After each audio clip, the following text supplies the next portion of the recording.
무서워.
नमस्ते everyone, welcome back छ तपाईहरुलाई आजको नयाँ भ्लगमा। फेरि म तपाईहरु सामु नयाँ भिडियो लिएर आइसकेको छु। अनि आज पनि म पसलमै छु। पसलभन्दा बाहिर त म कहीँ पनि हुँदैन। गएर आथे तर एउटा नयाँ मोबाइल पनि लिएर आएको छु आज चाहिँ। मसँग छ Redmi 15 8256 हैन। यसको चाहिँ अब मार्केट प्राइस अहिले चाहन्छन् 25,000 भनौं। त्यो छ कस्टमरले अर्डर गरेको हुनाले मैले लिएर आएको। अनि तपाईलाई चाहिँ म खोलेर देखाउँछु। अब यस्तो झ्याउ नमान्नु होला भिडियोहरुलाई हैन। मोबाइल पसलको चलन मान्छे अब यस्तै भिडियोहरु आउँछ। जे हुन्छ त्यही आउँछ। अब के भन्नु, blog as a blog, personal blog हो हैन।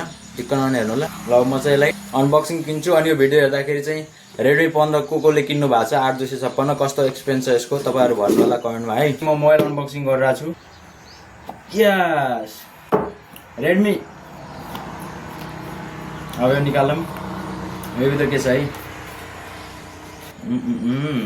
यो भित्र छ किताब। यसलाई यता राख मैले। अनि एउटा कभर छ हैन।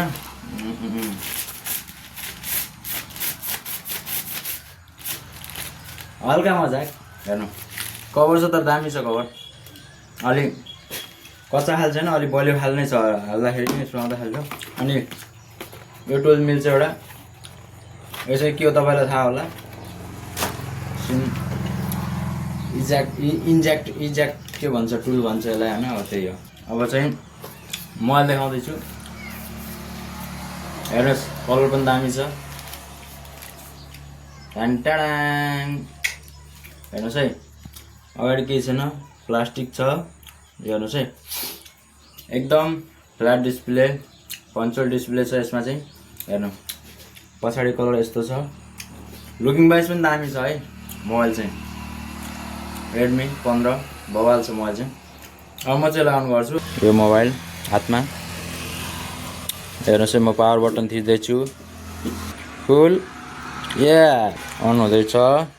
एकछिन टाइम लाग्छ। नयाँ मोबाइल हेर्नु न, क्या मस्त लुकिङमा छ। So great. कस्तो हातमा छ। अनि यसको क्यामेराहरु के कस्तो छ प्लिज कमेन्ट गर्नु होला। हाइपरओएस साउन्ड अन हुँदैछ एकछिनमा। अब यो सेटिङ हान्नु पर्ने हुन्छ। अब भाषा छनौट हान्नु पर्ने हुन्छ। अहिले हामी इंग्लिश युज नै गरौँ। हाम्रो कन्ट्री नेपाल। परमिसन दिए हामीले। Skip okay. पछि गर्छौं हामी नेटवर्क सेटअप सबै काम पछि गर्छौं हामी। यो सेटअप पछि गर्छौं। मोड एक्सेप्ट ओके। यो भन्दा नि हामी यसमा चलाउँछौं किनकि यो अलि मजा आउँछ। त्यही चलाउँछौं हामी फर्स्टमै किनकि अलि लुक्समा बवाल लाग्छ नि त्यस्तो। अब हातमा नयाँ मोबाइल समाउँदाखेरि यस्तो रमाइलो लाग्छ नि त। तर मेरो मोबाइल चाहिँ हैन है। म त गरिब मान्छे हो। यत्रो मोबाइल कहाँ किन्न सकिन्छ। मसँग त नर्मली मोबाइल छ। कमायो भने चाहिँ किनिन्छ है। तपाईहरुले माया गर्नुभयो भने यसो भिडियो हेरिदिनु भयो, शेयर गरिदिनु भयो, धेरै लाइक भ्युज आयो भने चाहिँ यसो पैसा चाहिँ आयो भने चाहिँ किन्नु पर्छ। अहिले राम्रो खाले। अब सिस्टम चाहिँ लोडिङ भइरहेछ। यसको ग्लास पनि लिएर आछु मैले। तलतिर ग्लास पनि छ। यसको चाहिँ ग्लास Redmi 15 5G 4G दुईटैमा लाग्छ। अब चाहिँ यसको यो सेटिङ आएको छ। अब यसलाई हामी यो मिलाउँछौं। कन्टिन्यू। टाडाङ हो अब यसमा यो चाहिने नचाहिने एप्लिकेसनहरू दिन्छ क्या यो सबै यो चाइनिज मोबाइलको मलाई मन नपर्ने पछि भनेको यही हो है किनकि यसमा यो कोही एपहरू के हुन्छ अनइन्स्टल नै नहुने हुन्छ क्या यो चाहिँ मलाई टाउको दुखाइ हुन्छ नि त मजा आउँदैन किनकि हामीलाई चाहिएको एपमा हामीले युज गर्ने होइन जस्तो जस्तो एप हालिदिएर खोजिदिएर यार अनि यो ब्रान्ड प्रमोसन गरेर एप प्रमोसन गरेर थोरै नहुन्छ यसमा म ग्लास हाल्छु है ग्लास पनि देखाउँछु तपाईँलाई कसरी हाल्छु म चाहिँ अब सिम हालिरहेको छु यसमा सिम पनि हाल्नु पऱ्यो नि त एक्टिभ गरिदिनु पऱ्यो कि यसको सिम चाहिँ यस्तो छ यसमा चाहिँ सिङ्गल सिम लाग्छ यसमा सिम लाग्छ यसमा चाहिँ मेमोरी पनि लाग्छ होइन यदि मेमोरी लाग्यो भने चाहिँ एउटै सिम लाग्छ होइन भने चाहिँ अब अहिले मेमोरी कसले युज गर्छ र मेमोरी युज गर्ने कुरा 256 छ यिन चाहिँदैन अहिले मेमोरी मान्छेहरूलाई हुन त 2TB मेमोरी सपोर्ट गर्छ अहिले फेरि नेटवर्क पनि आइसक्यो 33 वाटको चार्जर फ्रीमा पाउँछ अनि यसमा चाहिँ USB 2 टाइप सी छ हाम्रो टाइप सी 2 टाइप सी छैन यसमा चाहिँ म चाहिँ यसमा ग्लास हाल्छु होइन यसमा चाहिँ म ग्लास हाल्छु अब यो ग्लास हो राम्रो क्वालिटीमा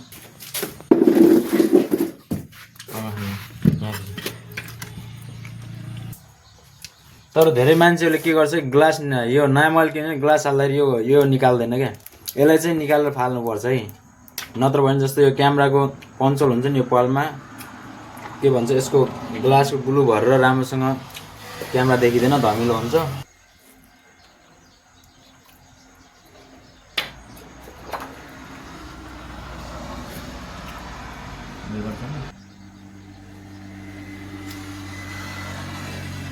ग्लास चाहिँ बसिसक्यो हेर्नु अब यसलाई चाहिँ अलिअलि यसो च्याप्नु पर्ने हुन्छ किनकि सबै त यसरी मिलिरहेको हुँदैन यो यसो फोकाहरू देखिन्छ फाइनली गाइस ग्लास चाहिँ लाग्यो हेर्नुहोस् टक्क पाऱ्यो अब यता हिजो अब हेर्नु यो चाहिँ कभर छ होइन कभर लगाएर देखाउँछु म तपाईँहरूलाई कभर पनि लगाइदिनु पऱ्यो नि त तर यसमा एउटा कुरा है यसमा पनि के भन्छ ऊ छैन क्या हेडफोन ज्याक चाहिँ छैन यसले पनि हटाएको छ हेर्नु डबल माइक छ माथि पनि माइक छ तल पनि माइक छ अनि स्पिकर पनि ड्युल स्पिकर है फेरि माथि पनि आवाज आउँछ तलतिर पनि आवाज आउँछ डल्बी सिस्टम हो नि फेरि हेडफोन ज्याक चाहिँ हटाएको छ है फाइनली गाइज मैले मोबाइल अनबक्सिङ गरेर पनि सकिसक्यो सबै चाहिँ मैले गरिसकेँ ग्लास हालेँ कभर हालेँ सबै भइसक्यो अनि तपाईँलाई भिडियो कस्तो लाग्यो प्लिज कमेन्ट बक्समा कमेन्ट गर्नु होला मन पर्यो भने भिडियो लाइक गर्नु होला यस्तै भिडियोहरू आउँछ म पसलमै हुन्छु कहिले मोबाइल बनाएको कहिले केही पर्सनल भ्लग आउँछ कहिले घुम्न गएको गयो भने होइन नि म पसलमै हुन्छु माया गरिदिनु होला है ठोक्केरै गर्नु नि फेरि ठोक्केरै त्यो त लाइक बटन ड्याङ हान्यो भने रातो सब्सक्राइब हुन्छ नि टिङ बजार घन्टी पनि हानिदिने हो छेउमा ओके यति भन्दै आजलाई छुट्टिन्छु keep it love keep it dang keep it do जय देश जय नेपाल